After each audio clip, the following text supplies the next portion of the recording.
నమస్తే తల్లిదండ్రులు. మీరందరికీ మీ పిల్లల పట్ల అపారమైన ప్రేమ, అచంచలమైన విశ్వాసం ఉన్నాయి. దాంట్లో ఎలాంటి సందేహము లేదు. కానీ మీరు కోరుకున్న భవిష్యత్తు మీ పిల్లల్లో రావాలంటే ఆ పిల్లల ఆలోచన స్థాయి పెరగాలి. ఆలోచన స్థాయి పెరగాలంటే వాళ్ళకి సమర్థవంతమైన బోధన అవసరం. మరి సమర్థవంతమైన బోధన మీరు పెట్టే ఇంటర్నేషనల్ స్కూల్స్లోనూ, కాన్సెప్ట్ ఒలింపియాడ్ స్కూల్స్లోనూ ఉన్నాయా?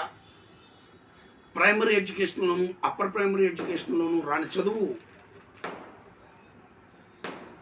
ఇంటర్మీడియట్లో చెప్తే వస్తుందా? పుష్టికరమైన ఆహారము అంటే అర్థమేంటి? సంతులితమైన ఆహారము అంటే అర్థమేంటి? న్యూట్రిన్లు, ప్రోటీన్లు, ఫ్యాట్స్, కార్బోహైడ్రేట్లు, అన్నీ మినరల్స్, విటమిన్స్ అన్నీ కలిపినటువంటి పదార్థాన్నే మనం సంతులిత ఆహారము అంటాం. అన్ని సమపాలల్లో ప్రతిరోజు చేయించాలి. అదేవిధంగా ఒక విద్యార్థి ఎదగాలి అంటే Telugu, Hindi, English, mathematics, physics, chemistry, botany, జువాలజీలే కాకుండా సోషల్ సైన్సెస్ అంటే డెప్త్ అవసరం. జియోగ్రఫీ, హిస్టరీ, ఇండియన్ పాలిటిక్స్, అదేవిధంగా తన చుట్టూ జరుగుతున్న ప్రపంచాన్ని తెలుసుకోవడం అత్యంత అవసరం. అవన్నీ తెలుసుకోవడానికి కనీసం 6th క్లాస్కి వచ్చిన విద్యార్థి న్యూస్ పేపర్ని పోగొంటన్నా చదవడాన్ని అలవాటు చేసుకోవాలి, ఒక ½ అవర్. మరి సామాజిక విషయాల పట్ల, ప్రపంచం పట్ల అవగాహన లేని మనిషి దేని పనికొస్తాడు? చదువు మనిషి స్థాయిని, ఆలోచన విధానాన్ని పెంచుతుంది. అందువల్ల మీరు పిల్లల్ని చదివించేటప్పుడు మీరు కోరుకున్న స్థితికి నేను తయారవ్వాలనుకుంటే కొందరు ఐఐటి చేయాలనుకుంటారు. కరెక్టే.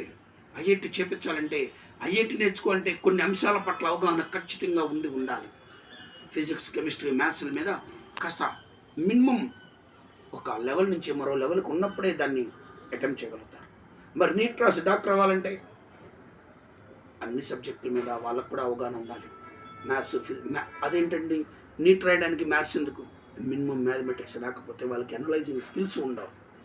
అలా ఎంబీఏ చేయాలన్నా, అసలు చదివి బాగుపడాలి అంటే ఖచ్చితంగా కొన్ని నేర్చుకోవాలి.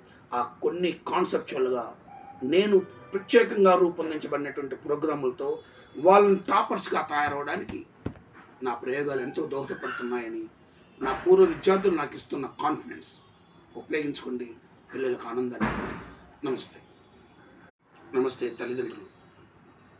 మీరందరికీ మీ పిల్లల పట్ల అపారమైన ప్రేమ, అచంచలమైన విశ్వాసం ఉన్నాయి. దాంట్లో ఎలాంటి సందేహము లేదు. కానీ మీరు కోరుకున్న భవిష్యత్తు మీ పిల్లల్లో రావాలంటే ఆ పిల్లల ఆలోచన స్థాయి పెరగాలి.